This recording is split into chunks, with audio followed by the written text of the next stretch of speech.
At 3:30, I mean, this is the cream of the crop when you talk about the 3:30 slate. I think most of the 3:30 games are pretty boring outside of this one. We got number 8 Alabama, who went 9-4 last year, traveling to Florida State, who went 2-10. Alabama favored by 13.5 points on ABC. If you look at those if you're looking at those records, I think that maybe this game isn't as amazing as I'm saying. But I think if you just throw the names Alabama and Florida State out there, most people are going to recognize that that's going to draw some eyes for the college football world. Jalen Milroe last year went 205 at 319, threw for 2,844 yards, 16 touchdowns, 11 interceptions. He also led his team on the ground with 168 carries for 726 yards and 20 touchdowns. Ryan Williams had 48 catches for 865 yards and 8 touchdowns. DJU for Florida State went 84-156, threw for 1,065 yards, 4 touchdowns, 6 interceptions. Lawrence Toafili had 109 carries for 456 yards and 3 touchdowns, and Ja'Kai Douglas had 32 catches for 519 yards and 4 touchdowns. Alabama was 3-0 against Florida State all time. Last game did go to Bama in 2017. They've never played at Tallahassee, though, and Alabama is 1-0 in one-possession football games. I think, to me, what is interesting about this game is both these teams are interesting, right? For different reasons, right? Florida State needs to bounce back. Like, this has to be a bounce back year for them, right? They were awful last year. The year before, they went 13-0, missed out on the college football playoff, and then everyone knows what happened from there. They got their ass kicked by Georgia in the bowl game, and then they went 2-10 the year after that, with their only win against FBS competition coming against Cal at home. They got their asses kicked that last year in a lot of games. This was not a good football team last year. This was a really, really bad football team. This is a chance to bounce back if you're Florida State, and you need to bounce back big. You need to at least make a bowl game. Ideally, you go something like 8-4 this year if you're Florida State, and if you want Mike Norvell to keep his job. Alabama was really interesting to me because they went 9-3 in the regular season last year. That's a disappointment at Alabama, right? Kalen DeBoer knows that 9-3 seasons are not going to cut it at the University of Alabama. They're expecting playoff berths. And they had it kind of locked up, right? 10-2, heading into 2 weeks left in the regular season, and you play nobody down the stretch. You play Oklahoma, which, again, Oklahoma's a nobody, but that year they were sitting at 5-5, right?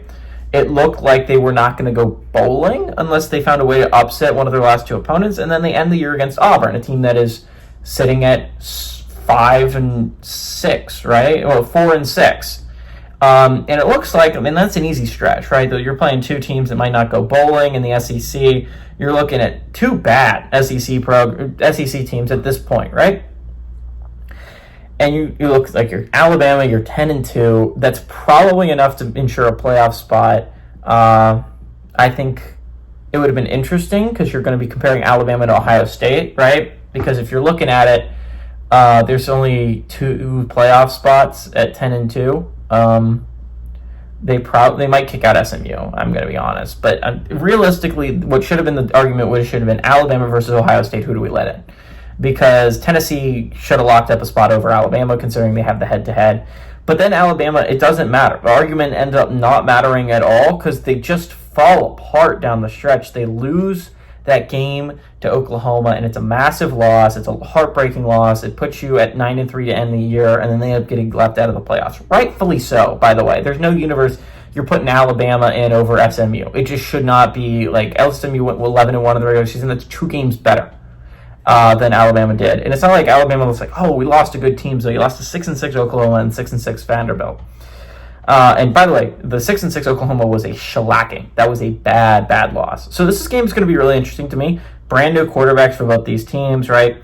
Alabama is going to be, I think, something Simpson. Anyways, there's this guy who's been on the roster for a long time as their new quarterback. Florida State brings in Tommy Castellanos, and I think this game's going to be really interesting because Castellanos has played much more collegiate football, at least starting-wise, than the Alabama guy.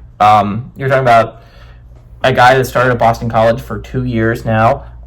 He's played in big-time games. The Alabama guy really hasn't done that. So I think Florida State's going to start off the game really hot. I think they're going to score a couple touchdowns. They're going to take a 2-possession lead early, as I think is going to happen. Maybe a 17-0 lead, I think, is going to happen early against Alabama. Maybe like 17-3 or something like that. And then Alabama starts chipping into that lead. I think Alabama takes a late lead. Florida State has a drive to match where they take back the lead, and then Alabama ends it with a game-winning field goal. That is my prediction for how the game's going to go. I think Alabama wins, but I got Florida State to cover the 13.5 point spread.